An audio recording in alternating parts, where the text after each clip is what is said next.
Kenny, good afternoon. How are you? Hi, friends. Hey, buddy, how are you? Boy, aren't you are you now just, and I know you have been off the road for a while now, but man, imagine if you had to go all the way to Germany for that. Woof. Yeah, there was plenty to digest, I think, from the TV feed.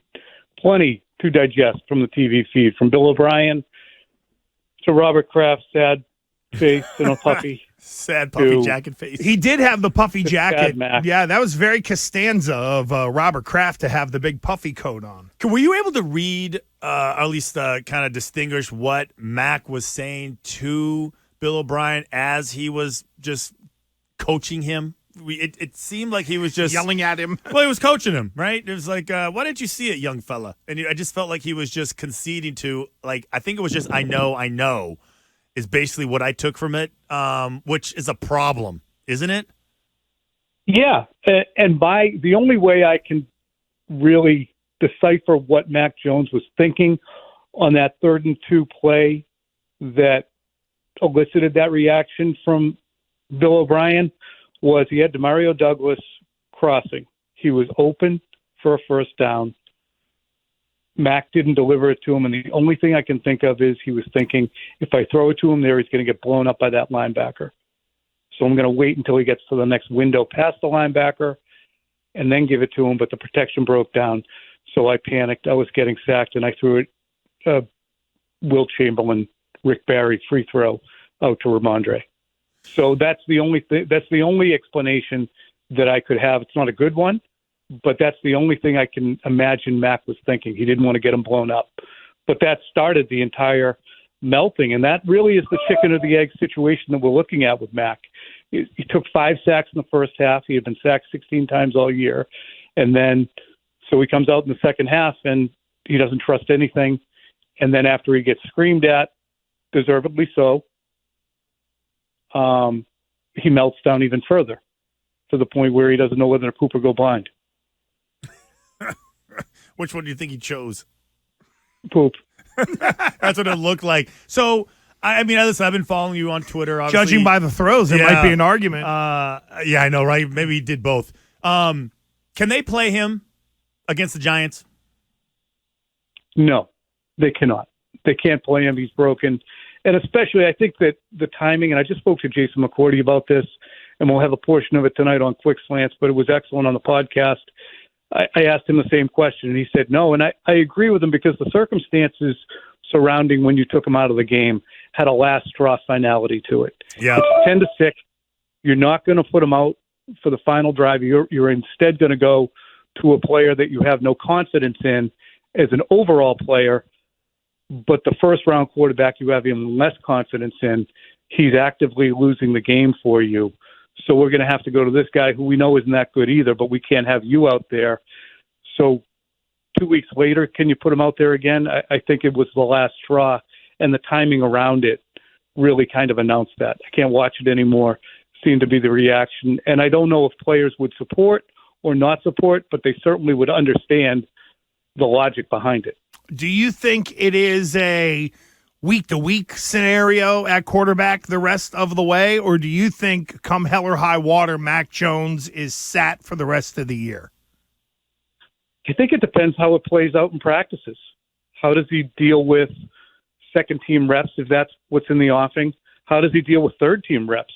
I mean, if you're going to put Greer up as your starter, Will Greer, and have Bailey Zappi as your backup, that means even fewer reps for Mac. You'll be in the Will Greer spot. How does he deal with that? How does he perform with the reps that he gets? That would, I think, determine whether or not he gets back out there. But I think that he would probably be dropped to the third string. I mean, that, again, it's me saying probably. I don't know. I have no intel on that. Do you think there's a part of Mac that is like almost hoping that he's third string? No. Although I say that with less than 100% assurance because he seemed pretty beaten too, in a way that he hadn't been before. He was able to soldier through, take ownership, say, I'm just going to be better. I'm just going to do better. I'm going to get it to my playmakers. I mean, he was 15 for 20, but as Phil Perry pointed out to me, of of the 15 completions, 5 were turnover-worthy throws. So that's 33% of your throws could have been turnovers. Holy God. So he doesn't know what he's looking at either. He needs a full-on reset, and he probably knows that too. I thought after the New Orleans game that he needed a break to get his mind right. He performed pretty well. I don't know if the Buffalo game was immediately thereafter, but might have been the Vegas game. No, it was Buffalo, perhaps. Either way, he needs a reset. Tommy Curran with Aggression Fourier. I know I'm asking a what if, but what would the narrative be if Mac made the throw and the team won 13-10? Because it feels like if he made the throw, it still might not be great, but because he missed it, it feels like everything is falling apart, but maybe somewhere in the middle lies the truth. If Mac made that throw and they came away with a win, how different do you think this all would be moving forward? Yeah, then he's 16 for 20 with a touchdown pass in the final closing minutes, and the Patriots win in Germany. And, he performed at the end of the game the way he needed to, even though the running game was what they hung their hat on. When they turned to him after relying on their running game, he came through for them. So the narrative would be there's still something there, ... We'll see what it is, but there's still something there. It's the aggravated nature of the interception. He underthrew him by about 25 feet. Mm-hmm. The only place he couldn't miss was short.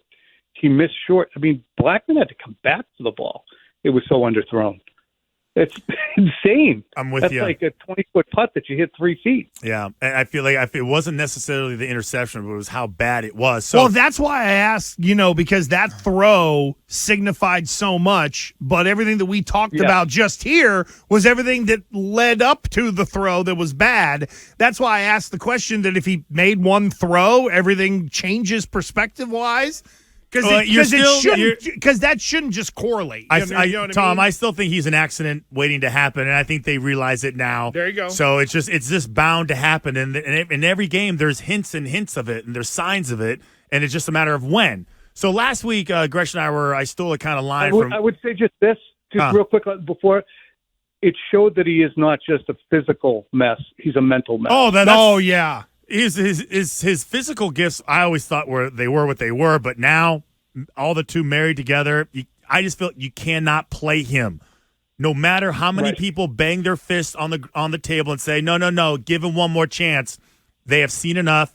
Moving along. We'll figure it out later. So last week you guys had something on one of the shows that you were on, and paraphrasing, the title is, okay, what should the philosophy be moving forward? What should they be working on now? And I was talking to Gresh about, well, listen, whatever you're thinking now is going to change next week because it's going to continue to get worse. So how would and how should the Patriots and Bill and Kraft approach the next, call it 8 weeks, 7 games? Somehow maintaining the culture and some dignity. And I think the release of Jack Jones was a step in that direction. We'll see what happens with J.C. Jackson if whatever caused him to be left behind allows him to take advantage of what probably is his last NFL opportunity here. But if not, you have to make sure that the people that you have are somehow pulling in the right direction among the group that is going to be back here next year. And there's a lot of key guys who have expiring contracts.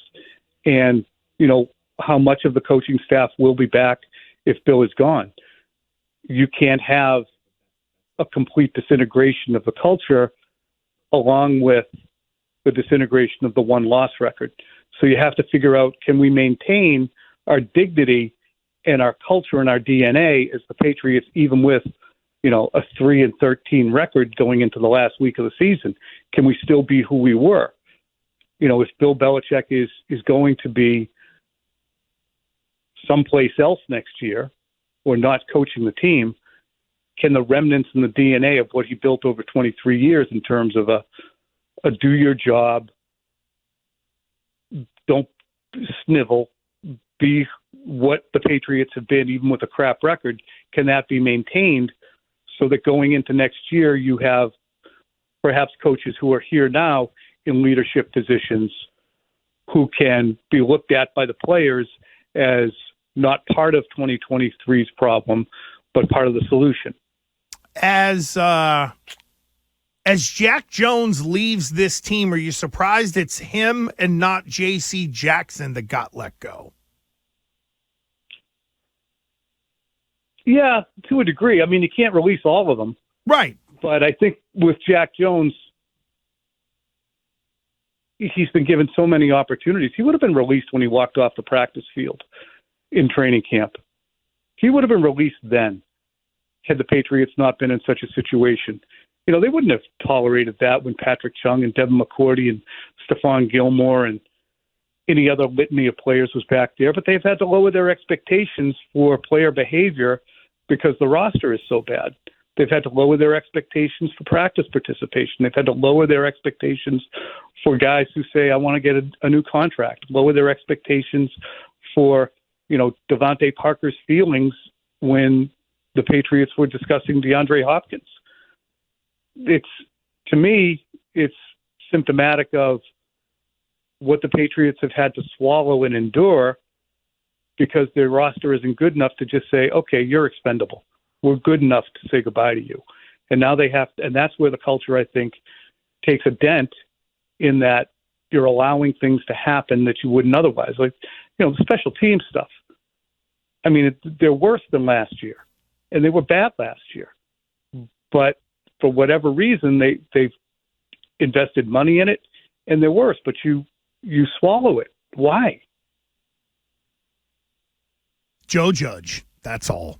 That's the only thing I can go with. God, we never even got into all the coaching different coaches stuff thing. And, oh yeah, real quickly, we need another hour. With yeah, Tom. I know, but if you can answer this quickly, any of these coaches on this staff that you think would move on from this year and head to the college game? I presume you might be thinking of Bill O'Brien. And Joe Judge. Joe Judge. Now the Mississippi State opened up again. He was a finalist last time around. Yeah, well, if Bill's gone, I would imagine that Joe Judge would most likely be gone. With Bill O'Brien, I think that was somebody the Crafts wanted to have hired. He was hired. I don't think that you would want him to be one and done. I think that he's got experience in team building. You saw it at Penn State. He was part of Houston when, he's the only guy off the Bill Belichick tree with a winning record with a professional team. So I would say that the intention should be hopefully to keep Bill O'Brien around because I think there's talent there. And there is a standard that he'll set, too, going forward. So, yeah, I would think that I don't know who might go to the college game, but I think if we're talking Bill O'Brien, I think the hope is and the intention around the team is that he would stick around. That's a crazy spot for us on the other side in the media to be in because normally we would have an idea as to at least, hey, this is what's going to happen. That's what's going to happen. This is going to be a wild 7 weeks because I don't think anybody can predict how any of this is really good. I mean, we have an idea as to, okay, it might end this way, might end that way. But I think we're in for 7 tumultuous weeks. It's going to be really interesting around New England. Tommy Curran will be all over it. Tommy, thank you, friend. We'll catch you next week. All right. Thanks, guys. Take care. There we go.